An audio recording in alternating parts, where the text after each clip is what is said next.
Hello everyone, welcome back to Naomi's Bookshelf. I am going to show you my entire retelling TBR, at least to my knowledge. I might have a few hanging around that I do own, but I don't realize are retellings. But I think I've done a pretty good job of discovering how many, and I own a lot of retellings. The first series that I have entire retellings of, which I have read some, so they are not technically all on my TBR, but is this series. They're by Deborah Whitesmith, and they are Christian contemporary romance retellings of all of Jane Austen's novels. I have read First Impressions, which I loved. Possibilities is one that I really want to get to. It's a retelling of Persuasion. I also really love these colors and the way that the cover design has been done. North Point Chateau, I want to read. Chalet. Then I have read Central Park, which is a Mansfield Park retelling. It was pretty good. Then there is Reason and Romance, which is a retelling of Sense and Sensibility, which I have read a long time ago and enjoyed, but I want to reread it. And then the last one is Amanda, which Emma is not one of my favorite books. This is a retelling of Emma, but this did a good job of retelling it from my knowledge. So of this stack, 4 of them are on my TBR, but I just gotta say, these covers and colors and flowers are amazing to me. I just think that they are breathtakingly beautiful and I love them to bits. Now, I don't know if this one quite counts as a retelling as it was based on a true event, but it is a fictionalized version of what if something changed in it, so I'm gonna count it. And that's called Loot for the Taking by Dawn Levers. This is a BC author, so it is somewhat local to me. And this is recounting a heist that happened in Vancouver where I believe they actually got caught, and then this recounts if they got away, or it's the reverse where they got away and this is where they got caught. So it's very intriguing to me. It's kind of true crime, but also fictionalized, so I'm considering it a retelling for that purpose. The next one is a Jane Austen book as well. I have several of the Jane Austen ones, and this one's called Just Jane by Nancy Moser. This is a Christian fiction whatever one, but it's a retelling of her life, so I guess it's kind of retelling. I don't know if I'll ever get to this book, but it is still on my TBR because I do have some interest. I just have never gotten to picking it up, and I don't know when I will. Maybe I'll try Jane Austen July, maybe. No promises. And since we're on a Jane Austen kick with the exception of Loot for the Taking in the middle of them, I might as well just continue on. These are 3 more Jane Austen retellings. So this one is Emma by Alexander McCall Smith. I don't know anything about it. I just know that it's part of that group. There were 6 authors who did retellings, I believe, of Jane Austen's work. So I don't remember who did the Pride and Prejudice one, but I would like to read that. I think it's called Eligible. This one is Emma, obviously, and then I did read Sense and Sensibility by Joanna Trollope, and I really enjoyed that one. I think I'm the unpopular opinion about that one, though. Anyways, Emma. I don't know anything about it, but I've enjoyed most of Alexander McCall's work. Then I have Mr. Darcy's Little Sister by C. Alan Pearson. This one I picked up at a thrift store. I know nothing about aside from it's about Georgiana Darcy, and I really always wish to know more about Georgiana Darcy and her story, where it could go. So I'm hopefully gonna pick this one up again. I have already created a Jane Austen July TBR. That's way too long, so I'm gonna have to prioritize. And then one that I want to get to, I don't know if I ever will, and it's unfortunate because I just don't like short stories, and this is a short story collection called Jane Austen Made Me Do It, and it's edited by Laurel Ann Naderis.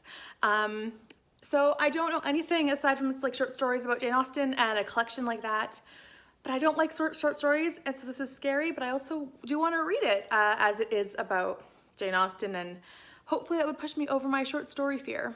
So I'm gonna do the next bunch being Sherlock Holmes. I have enjoyed many Sherlock Holmes retellings, and these are 2 that I have yet to read, but I want to. The first one is another short story collection, so Sherlock Holmes inspired. So it's called In the Company of Sherlock Holmes, and it's edited by Laurie R. King and Leslie S. Klingzer. And this one, like Jane Austen short story collection about that or inspired by, and I don't like short stories typically, so this is going to be a challenge to get into. The other one is The Study in Scarlet Women, if I can say it properly. The Study in Scarlet Women by Sherry Thomas. I don't know anything else about it. I just know it's a Sherlock Holmes retelling, and the title grabbed me in spite of not knowing anything about it. It does look like Sherlock Holmes is a female in this one, so she is doing that. I'm hoping it's kind of like the daughter of Sherlock Holmes, which I really enjoyed. But in that one, it was obviously not Sherlock, but Sherlock's daughter. So it's kind of a little different, but I'm hoping that this would be a really great one to read as well. So the next two I'm going to talk about together as well. I feel like bunching them is kind of helping me. So I have Pride and Prejudice and Zombies in this edition, and I really want to read these ones too. I am hesitant because they contain stuff that I don't typically like, but because I enjoyed Pride and Prejudice and Zombies, I really do want to give these a try. So the first of them is Sense and Sensibility and Sea Monsters. Now this one definitely falls out of my wheelhouse, but I really want to give it a shot. I think that's Colonel Brandon on the cover with an octopus face. I don't really know anything. I just know it's Sense and Sensibility retelling. Or what if sea monsters were involved? I don't know. I'm interested, but I'm also a little scared. So it's one of those books that I want to read, but I'm terrified in some ways to pick it up. The other one is very similar because I'm not very much on androids or IA. So this one's called Android Karenina. And one of the things that held me back from picking this up was that I had not read Anna Karenina. And now that I have finished it this year, I do want to get to this one and really get it off my TBR and see if I want to keep it, or if I enjoy it. It is Anna Karenina, I think, as a cyborg, I believe, but I'm not 100% sure. If you can tell by the cover, her arms are metal, so I'm not really sure what to expect with these two books, but I'm hoping that they would be just as quirky and just as fun as Pride and Prejudice and Zombies. And if not, it's not like I've wasted a lot of my life on holding these books in my possession, which I have. So hopefully they are good. So the next one is one that I am interested to read, but I'm also a little hesitant. That's kind of this thing about this TBR. Most of these books are books that I really want to read, but I'm kind of scared to. And this one is My Lady Jane by Cynthia Hand, Brody Ashton, and Jody Meadows. So this one follows Lady Jane Grey. I knew it was a color. For some reason I blanked. So this is the story of Lady Jane Grey when she was made queen after Edward died and before Mary took the throne and imprisoned her. So it's a retelling of that. I've heard it's really great, but I'm also a bit of a history buff, and I'm not sure how well I will be able to manage the story being turned in a different way, but I am intrigued to figure out what happens. So the next one is one that I am a little hesitant about, as I have yet to read the source material, which is The Turn of the Screw. And that's because I want to read The Turn of the Key by Ruth Ware. Now this one is one that I am very intrigued by and I really want to pick up, but I'm also one of those people who reads the source material first. So just like Android Karenina, I needed to read Anna Karenina first. And this one, I'm kind of feeling like I should do the same, but I don't want to be spoiled for any plot twists that show up in this book because they show up in the source material. So if you have an opinion on this, let me know if I should read this one first, or if I should read The Turn of the Screw first, or if it doesn't matter. I'm leaning towards reading this one first and then going back, but I'm undecided. So I might just be swayed by whoever lets me know. If you've read both or if you've read either, let me know what you think I should do. So yeah, this one follows a nanny in a smart house, which is actually terrifying for me to think about. I am not a smart house fan. I've heard too many stories about houses being hacked into and stuff. I'm not too much of a fan, but that sounds like a great spooky setting for this book for me. So I have one more retelling for sure. I probably have like 6 or 7 more on these shelves that I could think about if I really sat down and thought about it. But I'm not gonna go there. I'm just gonna stick with what I have. And this one is Macbeth by Jo Nesbø. Now this is a bunch of authors as well. A collective group rewrote different Shakespeare plays, I believe. Now I might be wrong on that, but I'm pretty sure that's the case. So obviously this one's based on Macbeth by Shakespeare. And I believe this is a modern day police officer who's trying to rise through the ranks of the department or of the city, and he just is his worst nightmares himself. The back says he's the best cop they've got. When a drug bust turns into a bloodbath, it's up to Inspector Macbeth to clean up the mess.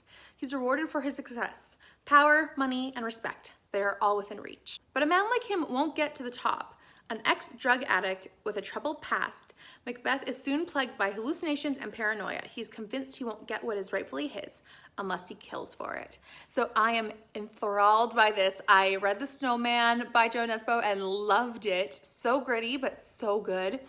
And I am curious to see what happens with another book that he's written. I do have more books of his that I want to read, but this is definitely one that I picked up at a thrift store, and I am very intrigued. And I do also love the play Macbeth, so it's gonna be, hopefully, I really hope it's done really well in this. So those are all the retellings that I have on my TBR that I know of at this moment. I'm sure I have some more. I've lined them all up nicely here, even if you can't really tell. I hope that you did enjoy this video, and if you like retellings, and if you have a favorite retelling, please let me know down in the comments. I'd love to hear from you. Also, if you are interested in buddy reading any of those scary ones for me, let me know. I need a little kick to actually pick them up, and who knows, I might love them or I might hate them, but I need a kick to get started. So if you like this video, please like it, and if you would like to, subscribe, and I will see you next time with another video. Bye for now.